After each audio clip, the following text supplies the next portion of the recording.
So once we got to site, the first thing was to prepare the device for installation. I went there with a plywood, which is not a must, but I just chose to use plywood because of the wall.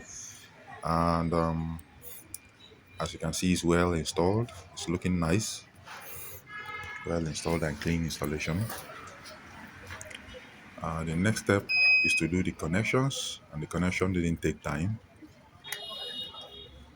Once the installation was connections are correct, we move in to calibrate the system, starting with power limit calibration. And for this customer, calibrating his power limit to 1500. The next is to calibrate the violation limit, and we are now reducing the violation limit count. So we placed it at 20. The next is to set up the violation timeout. We're now reducing the seconds, violation timeout seconds, and placing it at 10 seconds. Next is to check the maximum voltage, and 250 volts seems to be okay. And we'll be moving to minimum voltage. Minimum voltage, need to bring it up a little bit. And 140 will be enough as a minimum voltage, just to be sure. And just like that, this calibration is done. Now needs to save and exit the settings.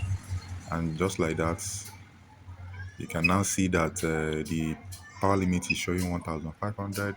The current is 0 because it's not active yet, and the runtime is 3 minutes. The only voltage is active. So once calibration is done, it's time to clean up everything and close the distribution board and the fuse board of the consumer. Next step now is to activate the system and see how it powers on. So it's starting up, and yes, it's now fully booted, and the power is calibrating and is now picking up approximately 50 watts. Real-time power measurement is increasing to 65. It's back to 50 again. Let's check the power limit is still 15. With zero violations. Current is 0.25 amps, as you can see. As the real-time consumption power factor is at 0.8 real-time, which is okay. And the next step is to check the next screen. Runtime is 0. We just started.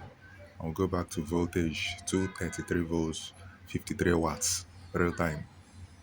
So after a successful test, I'm satisfied with the output, and this is how we successfully did